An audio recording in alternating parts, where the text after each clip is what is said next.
তোমার বাবা অসুস্থ হোক আর মন চাই মরে যাক, সেটা তো আমার দেখার বিষয় না।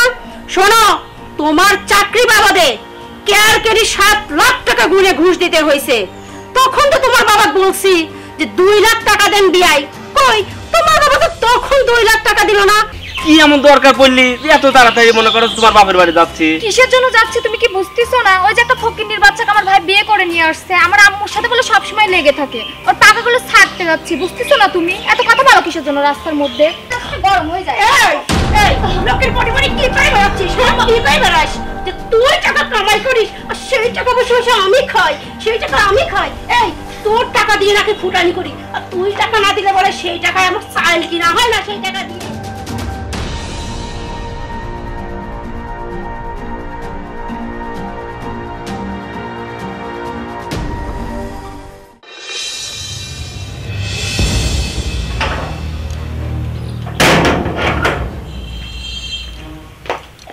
বোমা। জি আম্মা। আজকে মাসের কয় তারিখ? 2 তারিখ। তাহলে কই? ও আসলে আম্মা এখন তো আর হাতে হাতে স্যালারি দেয় না, অ্যাকাউন্টের মাধ্যমে দেয়। তাহলে আমার অ্যাকাউন্টে টাকাটা দিয়ে দিলেই পারো। আচ্ছা আম্মা, আমি এখনই ট্রান্সফার করে দিচ্ছি।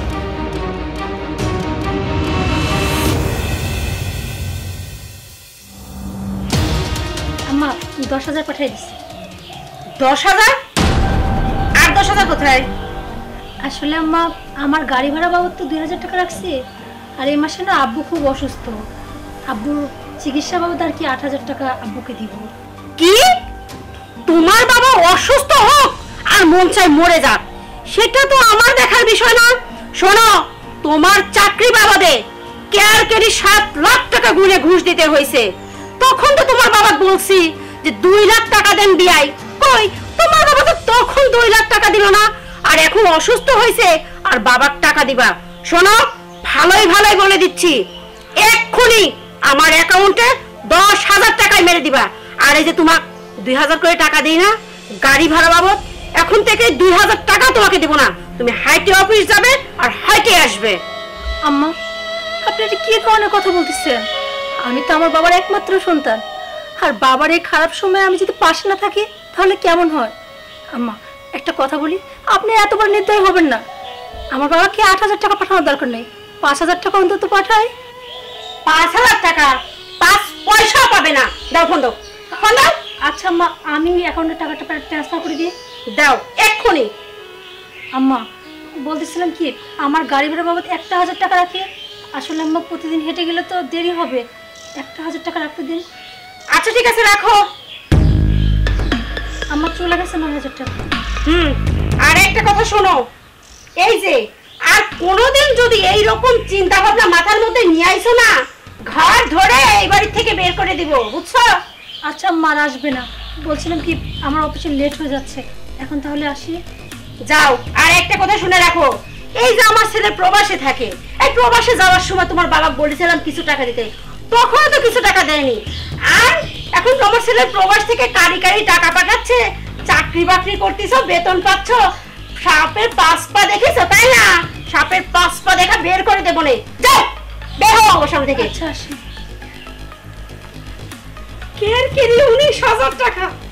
ও যে কান্ডাটা অর্ডার দিয়েছি, ইস আরো 15,000 টাকা পাবি। সেই টাকাটা দিয়ে গহনাটা নিয়ে আসবো, আর বাদ বাকি টাকা দিয়ে একটা সুন্দর একটা শাড়ি কিনবো। ইস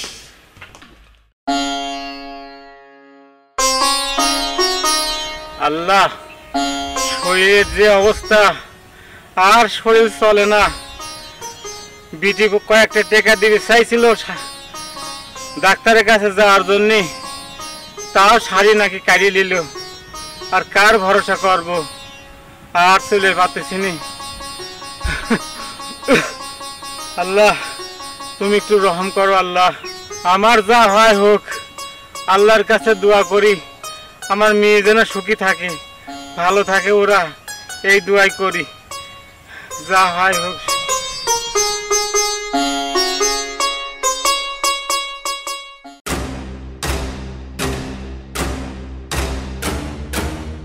আচ্ছা পূর্ণিমা, এই যে বাড়িতে এত কাজ কাম রাখি, কি এমন দরকার পড়লি যে এত তাড়াতাড়ি মনে করো তোমার বাপের বাড়ি যাচ্ছি? কিসের জন্য যাচ্ছি তুমি কি বুঝতেছো না? ওই যে একটা ফকিন্নির বাচ্চাকে আমার ভাই বিয়ে করে নিয়ে আসছে, আমার আম্মুর সাথে বলে সবসময় লেগে থাকে, ওর টাকাগুলো ছাড়তে যাচ্ছি, বুঝতেছো না তুমি? এত কথা বলো কিসের জন্য রাস্তার মধ্যে? আরে কি বলো, এর আগেও তো আমরা গেছি, ভাবি তো অনেক সুন্দর। হ্যাঁ, তোমাকে কে বলছে ভাবি সুন্দর? আমি জানি ও কেমন, বুঝতে পারছো? না শোনা, তুমি এমন করে কথা বললে আমি কিন্তু ভয় পাই। আচ্ছা কি হয়েছে আমাকে একটু খুলে না বললে আমি কিভাবে জানবো? আমাকে একটু খুলে বলো। আরে তুমি বুঝতেছো না কি হয়েছে? তোমাকে এতক্ষণ ধরে কি বুঝাচ্ছি? ও যে ফকিন্নির বাচ্চাকে বিয়ে করেছে নিয়ে আসছে আমার বাসাতে আমার ভাই, ওর বলে টাকা বের হয়েছে, টাকাগুলো ছাড়তে যাচ্ছি, বুঝতেছো না? ফকিন্নির বাচ্চা এখন 2 টাকার মুখ দেখিছে, সেজন্য এখন আমাদের আর চিন্তিছেই না, কুয়ার ব্যাং সাগরে পড়লে যা হয়, বুঝতে পারছো? ও এই ব্যাপার। এই যে শোনা, তুমি আমাকে বুঝাই কইলাও, আমি জিনিসটা বুঝে ফেলাইলাম। শোনো, তুমি কইলাও না যে পাকনা করেছে, পাকনা আমি সাইডে দেবো, আর কি সাগরে পড়েছে কুয়ার ব্যাং, ওই সাগর থেকে ব্যাং তুলে নি কিভাবে বয়ামে আটকে রাখতে হয় সেই ব্যাপার এই সোহেল খুব ভালো করে জানে। আগে বাসায় চলো, তারপরে দেখো তোমার স্বামী কি করে। আরে জানো আমার বাসার পাশে শারমিন ছিল, শারমিনের সঙ্গে যদি আমার ভাইয়ের বিয়ে হতো, কোনো কিছুর অভাব থাকতো? আমার ভাইয়ের কি কোনো কিছুর অভাব আছে? বিদেশে যে কি পড়ে থাকা লাগতো তার, বলো? এই ফকিন্নির বাচ্চা বাসায় নিয়ে আসে পর তিনি অশান্তি, এর জন্য বাসায় 1 মিনিটও থাকতে পারে না, বেড়াতেও আসতে পারি না। এই ফকিন্নি কাজকে বাসার থেকে বের করবো, তুমি চলো। আরে তুমি শারমিনের কথা করছাও, আমি একটা মেয়ের কথা বলছিলাম না? তোমার ভাইকে আমার কথা শুনলি? তোমার ভাই তো তোমার ভাবের রূপ দেখে পাগল, ফকির না যে তাই কি? যদি আমি যে মেয়েটা পছন্দ করেছিলাম এই মেয়েটার সাথে বিয়ে দিতাম, তাহলে কি তোমার ভাই আর বিদেশে যাওয়া লাগে? শহরে বড় করে একটা শোরুম করে দিত, তার কি টাকা পয়সার অভাব আছে? দেখ আমরা এত কথা না কই আগে বাড়ি চলো। হ্যাঁ চলো বাবু। সুষমা, সুষমা, কে রে? কি ব্যাপার? এই বাড়িতে কিসের জন্য? মেয়েটা খুব দেখতে মন চাইলে, তাই একটু দেখতে আইছি। ও তাই, মেয়ে দেখতে আসা না মেয়ের কাছ থেকে এই টাকা পয়সা নিতে আসা? ফকিন্নির বাচ্চা কোথাকার, ছোট লোকের বাচ্চা। এই মেয়ের বাড়িতে 2 দিন পর পর কি করতে আসেন? হ্যাঁ, ও মেয়ের বাড়িতে একটু ভালো মন্দ খাইতে আসেন, বাড়িতে মনে হয় খাইতে পান না, তাই না? এই মেয়ের বাড়িতে আসার সময় যে হাতে করে মিষ্টি নিয়ে আসতে হয় সেটুকু আপনি জানেন না? হ্যাঁ, আরে একটা কথা শুনে রাখেন, এই আপনি খাইতে দেওয়ার থেকে রাস্তার একটা ফকিরের তুলে নিয়ে এসে খাইতে দেওয়া অনেক ভালো। যান, এবার থেকে বের হয়ে যান বলতেছি। আম্মা, আপনি কাকে কি বলছেন? উনি আমার বাবা, উনি কোন রাস্তার ফকির না, কোনো ছোট লোক না। আর আমি যতদিন এই বাড়িতে আসছি, উনি যখন খুশি তখন আসতে পারে। শোনো, ভুলে যায় না যে এটা আমার বাড়ি। তোমার বাবা চাইলেও এই বাড়িতে যখন তখন আসতে পারে না। বেশি যদি কথা বলো না তাহলে কিন্তু এই বাড়ি থেকে তোমার সহ বের করে দেব। এক কাজ করেন, আমাকে বেরই করে দেন। ও, তোমাকে বের করে দিলে মনে অনেক সুবিধা হয়, তাই না? বাপ বেটি বসে আমার দেওয়া চাকরির টাকাটা আরাম আয়েশ করে খাইতে পারো। তাহলে যাও, এক কাজ করো, যাওয়ার আগে চাকরি বাবদে যে 7 লাখ টাকা আমি দিছি সেই 7 লাখ টাকা আমাকে দিয়ে তারপর এখান থেকে বের হয়ে যাও। মারে তো শাড়ি ঠিকই কইছে, আমি তো ফকিরের চাইতে অদম, 1 কেজি মিষ্টি আনার সমর্থনও নাই। আমি তো একবার অদম, বরং আমি চলে যাই। মা না বাবা, তুমি কোথাও যাবে না। উনি কি বললো তাতে আমার কিচ্ছু যায় আসে না। আমি যতদিন এই বাড়িতে আসি, তুমি যখন খুশি আমাকে দেখতে আসবা। শোনো, দিন দিন তোমার আস্পর্ধা খুব বেড়ে যাচ্ছে, তাই না? এই বাড়িতে আসবে মানে এই বাড়িটা আমার। এই আপনি এক্ষুনি বাড়ি থেকে বের হয়ে যান। আমি যখন বলছি কোথাও যাবে না মানে যাবে না। বাবা, ওনার কথা বাদ দাও তো, চলো। শোনো, তোমার পাকনা কিন্তু খুব গজায় গেছে, আর এই তোমার পাকনা কিভাবে ছাড়তে হয় না সেটাও আমি খুব ভালো করে জানি। শুধু দিয়ে আমার উপর দিয়ে একদম বেশি বাড়াবাড়ি করছো না, তাহলে কিন্তু তোমার এমন অবস্থা করব যে তোমার মুখ দেখানোর মতো অবস্থা থাকবে না বাইরে। বাবা, তুমি কি দাঁড়ায় দাঁড়া ওনার পেঁচাল শুনবা না আমার সাথে ভিতরে যাবা? চলো। মারে, এই সংসারে আর অশান্তি করার দরকার নেই, বরং আমি চলেই যাই। বাবা দাঁড়াও, আমি বলছি না তুমি কোথাও যাবে না, চলো ভিতরে চলো। কি আস্পর্ধা আস্পর্ধা, আমার মুখের উপর দিয়ে বাপেক নিয়ে বাড়িতে চলে গেল। দাঁড়া, তোর ব্যবস্থা আমি করতেছি। পূর্ণিমা, মা, কত বড় হাসপাতাল ফকিন্নির বাচ্চা, ওর বাপেক নিয়ে আমাদের বাসায় ঢুকলো, তুমি একটা প্রতিবাদ করলে না? সমস্যা কোথায় তোমার বলো তো? আমার কিন্তু মাথা গরম হয়ে যাচ্ছে। শোন, ও যদি এখন প্রতিবাদ করতে যায় ও একটু খুশি হয়, যদি কিছু কই ও মনে করে কি যে চলে গেলে তো আমারই লাভ। আর শোন, ও যদি এখন চলে যায় তাহলে তো লসটা আমারই, আর ও তো সোনার ডিম পাড়া হাঁস, তাই না? চলে গেলে তো ক্ষতিটা আমারই। আর এই যে ওর বাপ, ও তো দুনিয়ার ফকিন্নির বাচ্চা, আসার সময় দেখিস না মনে হয় না যে ওর মেয়ের বাড়িতে আইছে, মনে হয় যে ও প্রতিবেশীর বাড়িতে আইছে। এক প্যাকেট যে মিষ্টি হাতে করে আসবি সেটা পর্যন্ত আসে না। আমার তো মাথা গরম হয়ে যাচ্ছে আম্মা, তুমি কিছু করো একটা, আমার কিন্তু মেজাজটা গরম হয়ে যাচ্ছে এখন। শোন শোন, এত মাথা গরম করিস না, আর এত মেজাজও গরম করিস না। ও ও কিন্তু পোষ মানায় রাখতে হবে মা। এই যে মাস গেলে 20,000 টাকা, এই টাকাটা ও যদি চলে যায় তাহলে তো হাতছাড়া হয়ে যাবে। আর এই যে গহনাগাটি করে দেখতেছিস, এই গহনাগাটি গুলা তো এগুলো সব ওর টাকায় করা, ও যদি চলে যায় এগুলো তো কিছুই হবে না। আর ভবিষ্যতে তো এগুলো তুই পাবো, তাই না? কি গহনা তোমাকে এমন দিছে? শারমিনের সঙ্গে যে ভাইয়ের বিয়ে ঠিক করছিলাম 10 ভরির গহনা আমাকে দিতে চাইছিল, থাইল্যান্ডে নিয়ে যেতে চাইছিল আমাকে আর তোমার জামাইকে, আবার আইফোন কিনে দিতে চাইছিল। ওর যত টাকা পয়সা এই ফকিনের বাচ্চার কি আছে? তোমার কি মাথায় সমস্যা হয়ে গেছে আম্মা, বলো তো? আম্মা, এই সামান্য 20,000 টাকার মায়ে আপনি সামলাইতে পারতেছেন না? এই 20,000 টাকার জন্য আপনি ওই সোনার ডিম পাড়া হাঁস ভাবতেছেন? আরে আম্মা, যদি আপনি মাসে লাখ লাখ টাকা পান, কয় ভরে গহনা পড়েছেন, আর ইচ্ছাইতে ডবল 4 ডবল পাইতেন। আম্মা, এখনো কিন্তু আরো সুযোগ আছে। ওই যে আমি যে মেয়েটার সাথে ভাইয়ার বিয়ের কথা বলছিলাম, ওই সময় তো মেয়ের বাপ বলছিল যে শহরে একটা শোরুম করে দিবি, কিন্তু ওই মেয়েটাকে বিয়ে দিয়েছিল, কিন্তু ওই মেয়েটার স্বামী রোড অ্যাক্সিডেন্টে মারা গেছে। এখন যদি ভাবিকে এই বাড়ি থেকে তাড়ায় দেন তাহলে ওই মেয়ের সাথে ভাইকে কিন্তু আবার বিয়ে দেওয়া যায়। আর যদি বিয়ে দেন তাহলে কিন্তু আপনি মাসে লাখ লাখ টাকা ইনকাম করতে পারেন, কারণ ওই মেয়ে ওই স্বামীর বাড়ি থেকে অনেক টাকা পাইছে, তার নামে অনেক টাকা পয়সা, আর বাপের বাড়ি তো আছেই। তাহলে এখন বোঝেন, আপনি মাসে 20,000 টাকা পাইলেই খুশি, না মাসে লাখ লাখ টাকা পাইলে খুশি? হিরে জামাই, তুমি এটা কি কইলা? 20,000 টাকা সরাই দিলে লাখ লাখ টাকা পাওয়া যাবে? না না না, 20,000 টাকা আমার দরকার নাই, আমার লাখ টাকাই দরকার। আবার শোরুম, ওরে আল্লাহ, জবরদস্ত একটা প্রস্তাব দিছ। আসলে তখন তোমার কথা না শুনে আমি ভুলই করেছি, বুঝছাও। কিন্তু বাজান, এই 20,000 টাকা যদি সরা দিবে যাই, এই যে আমার বাজান বিদেশতে নাইসি সাইরে যে জবাবটা আমার কাছে চাবেনি, ওই জবাব কিন্তু আমি দিবের পারবো না। নে তখন আমি কি জবাব দেবো সেটা একবার কয়ে নাও তুমি। আম্মা, আপনার এটা নিয়ে ভাবা লাগবে না, ভাইয়া আসলে পারে আমরা বলবো ভাবি তো চাকরি করে, চাকরি করতে করতে তার এক কলিগের সাথে সম্পর্ক হয়ে যায়, একসময় তার কলিগের সাথে সে পালায় চলে গেছে, তাহলে তো ভাই আর আমাদের কিছু বলবে না। তুমি কিছু বলো না কেন? আম্মা ঠিকই বলছে তোমার জামাই, তুমি একটু ভেবে চিন্তে দেখো, এই আপদটাকে লাথি মেরে বাসার থেকে বের করে দিই, বুঝো নাই? যাই হোক, আমার সব বোঝা হয়ে গেছে। আমার ছেলে আসলে আমি যে কি জবাব দিব, তোরা যে কি জবাব দিবি, সব তো ফাইনালি হয়ে গেল। এখন কি করব? বের করে দিতে হবে। হ্যাঁ, বের করে দিতে হবে বাড়ির থেকে, তাই না?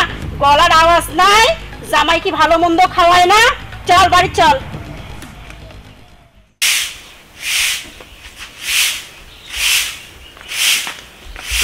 তোমাকে আমি কখন থেকে বলছি পানি গরম করার কথা, তুমি এখানে এখনো ঝাড়ু দিচ্ছ, তাই না?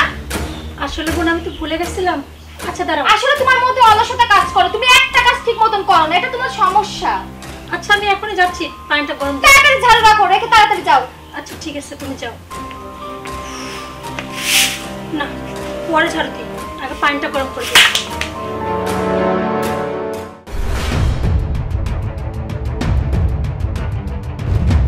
কত বড় আসপত্তা, এইসব কথাবার্তা নাকি মানুষের বাড়ি বাড়ি এসে করে বেড়াচ্ছে।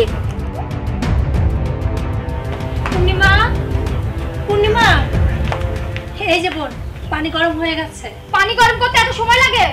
কখন বলছি পানি গরম করতে? খুব মজ্জাদি হয়ে গেছিস, তাই না? না না বোন, আসলে চুলাটা একটু ভিজা ছিল তো। খালি নেক আমি করতে ভালো পারছো, আমার মেজাজটা গরম হয়ে যায়। এই এই লোকের পরিবারে কি পাই বেড়াচ্ছিস? কি পাই বেড়াস? যে তুই টাকা কামাই করিস আর সেই টাকা বসে আমি খাই, সেই টাকা আমি খাই। এই তোর টাকা দিয়ে নাকি ফুটানি করি, আর তুই টাকা না দিলে বলে সেই টাকায় আমার চাল কিনা হয় না, সেই টাকা দিয়ে সংসারে বলে তোর টাকা দিয়ে চাল কিনি। এই তাহলে তাহলে তুই এই করে পাই বেড়াস, আর লোকের বাড়ি যাই আমি মুখ পাই না, হ্যাঁ? আর তুমি তুমি চাকরির নামে কি করে বেড়াচ্ছ? আম্মা বিশ্বাস করে কি করে বেড়াচ্ছ? আর করবে আর লোকে পাড়ায় পাড়ায় কি আমার নামে বদনাম করে? এই দিক কই যাস? এদিকে আয়, শোন। আম্মা বিশ্বাস করে আমি এরকম কিচ্ছু বলি নাই। উনি তো আমাকে জিজ্ঞাসা করছিল যে আমি কত টাকা স্যালারি পাই, আমি বলছি। তারপর বলছে যে তুমি টাকা কি করো, তখন আমি বলছি যে আমি গাড়ি ভাড়া খরচ রাখি আর বাকিটা আম্মার হাতে দিই। তুমি ওই রকম ভাবেই কইছে, আর লোকে তাই আমাকে ধরে ধরে করছে যে আমি ওই টাকা দিয়ে বাজার সবাই করি, ওই টাকা দিয়ে চল কিনি। হ্যাঁ চুপ করো, কি বলছে আমাকে সেটা বলো। এত তো বস্তি তোকে কান নেই, শুনিস না? আমার ভাই করে দেয় আমার নামে দুর্নাম করা লাগে, তাই না? এই বাসা থেকে রূপ চমনে খুব বাহার হয়েছে, রূপ চমনে খুব বাহার হয়েছে, তো রূপ চমন ঢেকে আর তুমি সারা বাসা থেকে বের করো, বাসা থেকে বের করে দাও, বাসা থেকে বাহার করবো কি করবো কি? না করতেছে কি হবে? দেখো এক আমি করতেছি, আমি দেখলাম হামজাটা করতে। দাঁড়াই, এই তোর রূপের খুব বাহার হয়েছে তাই না? খুব বাহার, খুবই বাহার তাই না? আম্মা বিশ্বাস করেন এরকম কিচ্ছু না, আমি কখন আমার উপর কথা বললাম? আরে মা, তুমি আমার কথা শুনে পানিগুলোর গায়ের মধ্যে ঢেলে দাও না, গাটা পুড়ে যাবে, খুব শুনে না মুখ একদম শেষ। আমার দাঁড়া ওর সিহারা বেশি বেশি না ও, হ্যাঁ? আচ্ছা ওই সিহারা বেশি দাঁড়াই, সিহারা খাওয়াচ্ছি। বাপ ধরে গেল,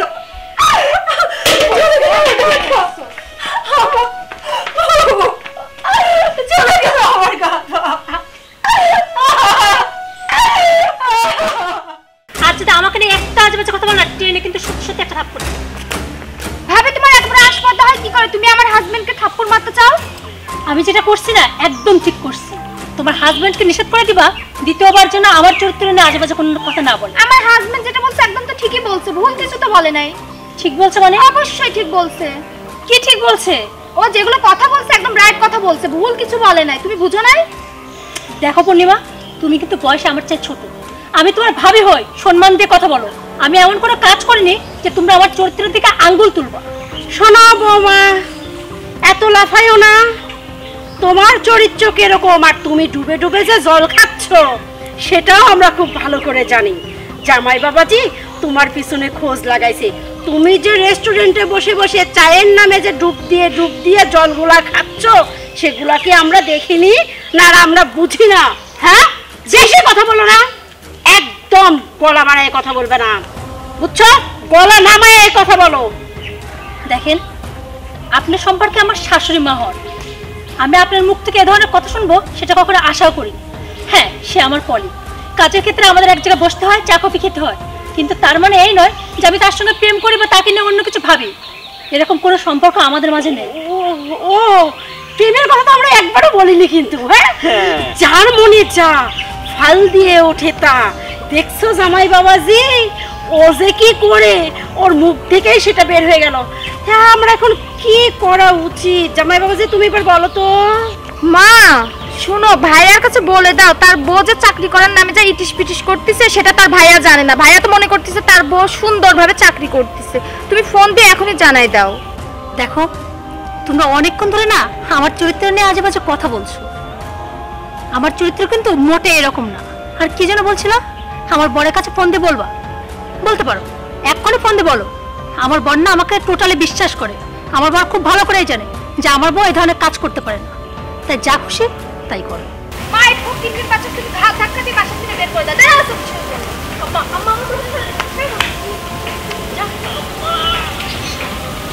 এতদিনে কাজের কাজ করলো। চল বাড়িতে চল। ভাইয়া তোর এই অবস্থা কিসের জন্য ভাই বল? তার মানে তুই বিদেশে যে এই অবস্থা হয়ে গেছে, কি হয়েছে ভাই বল না? এমন করতেছিস কিসের জন্য? বোন রে, তোর চেহারা মিয়ারের এই অবস্থা হয়ে গেছে, তোর চোখ মুখ খুলে গেছে ভাই, আমি তো কিছু মা, বুঝতেছি না।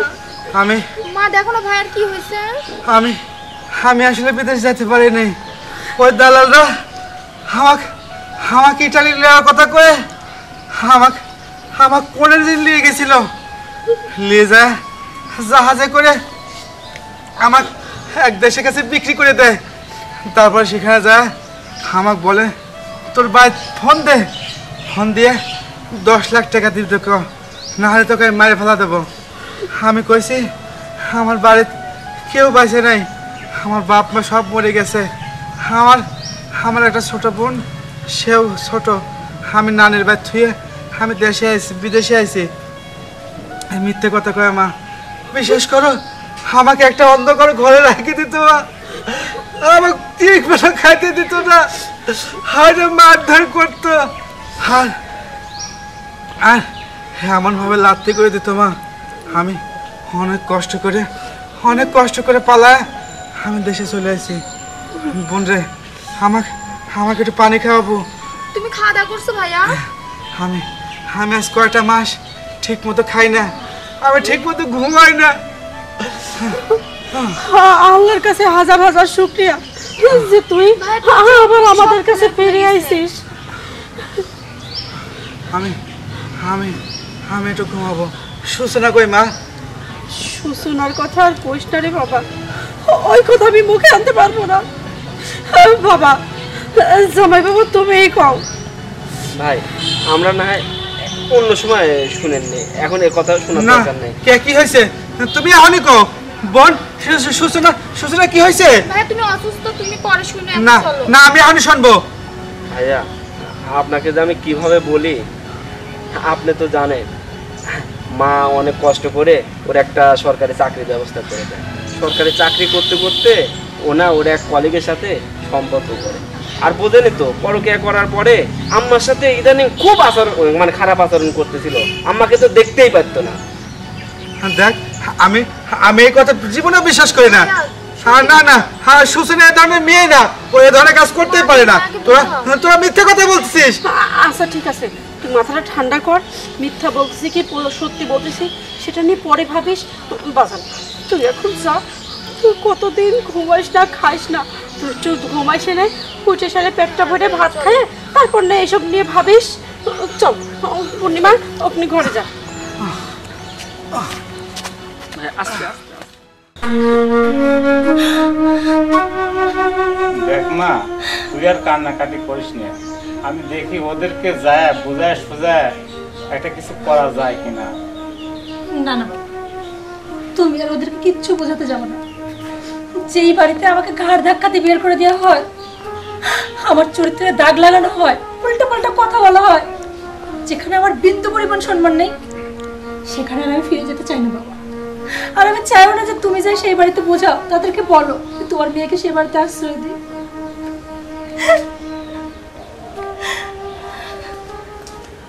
সূচনা, তুমি? হ্যাঁ আমি। তুমি কোত্থেকে আসলা? তার আগে বলো, তোমার নামে আমি যেগুলো শুনলাম এগুলো কি সত্যি? কি বলতেছো তুমি? হ্যাঁ, তুমিও তার মানে ওদের কথা বিশ্বাস করছো? তোমার কি মনে হয় এই আমি তোমাকে ছাড়া সত্য অন্য কারোর সাথে সম্পর্ক করতে পারি? দেখো,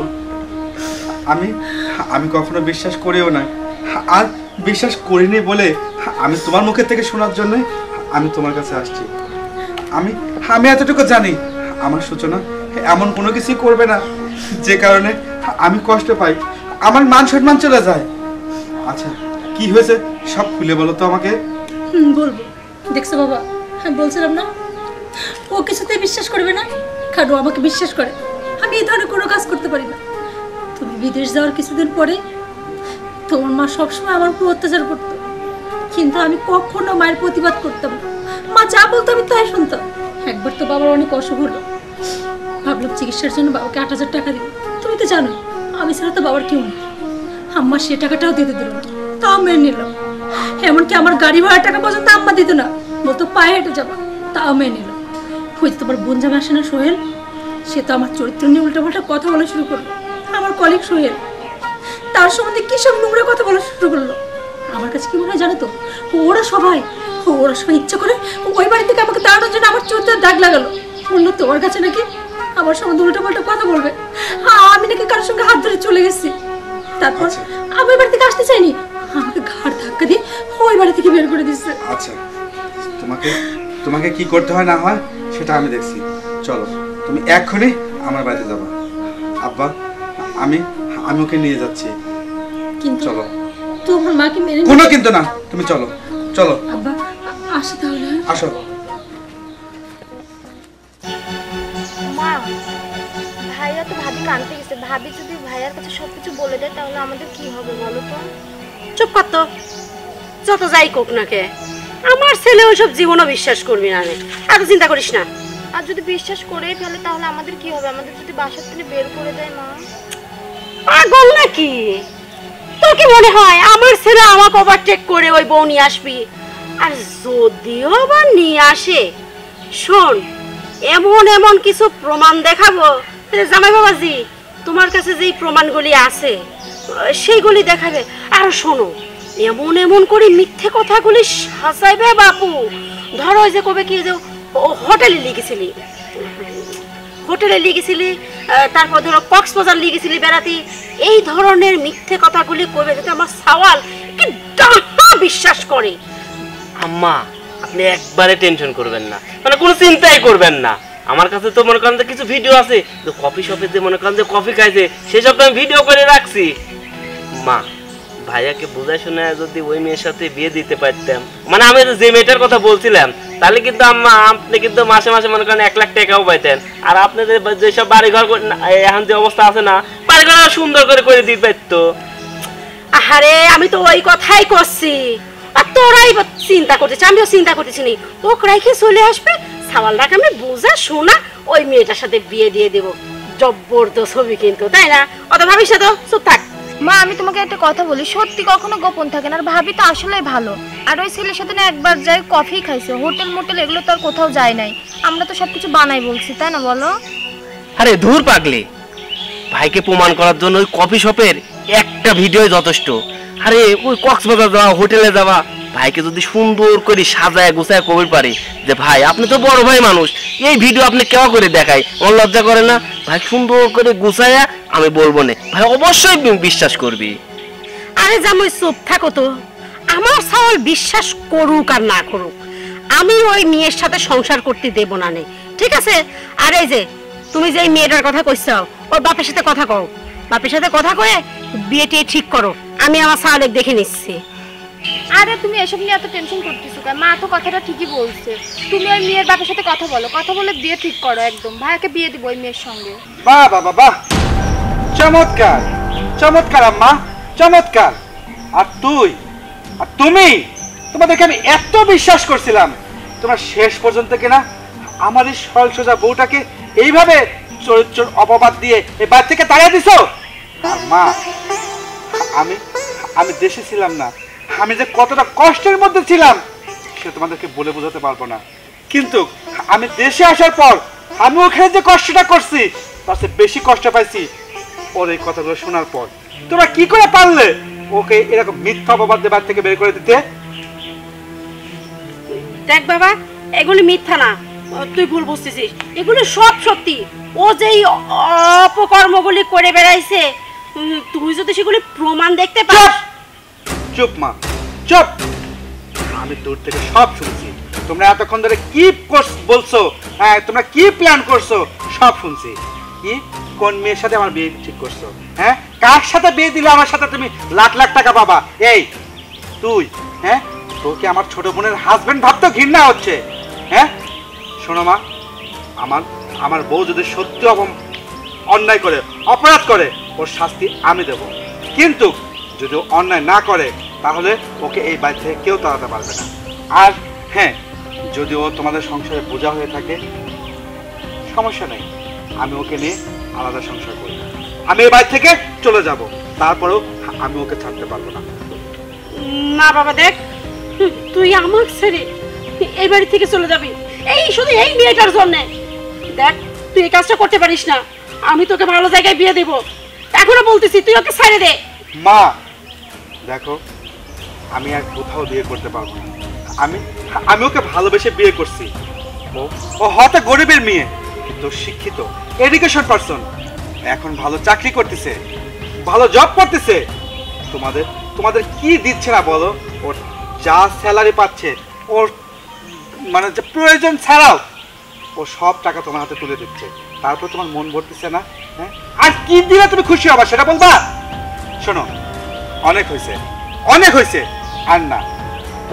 তুমি এবার থাকো, আমি ওখানে চলে যাবো। আরে ভাই কোথায় আছো? থাকো না, এমন করতেছো কিসের জন্য? তোদের টাকার দরকার না, তোরা টাকা নিয়ে পড়ে থাক। আমি এই বাড়িতে কোনদিন আসবাও না, এই সম্পত্তির বন্ধুকে আমি লোভ করবো না। তুমি তোমার মেয়ের নামে সব লিখে দিও। চলো না। আরে চলো তুমি, চলো। দেখ এ কি হলো? আমি তো তোমাকে বললামই। আজ এত বড় লোভ করতে চায়, আমার সোনার ডিম পড়া হাঁসটাও চলে গেল, আর আমার বুকের ধর আমার সন্তানটাও চলে গেল।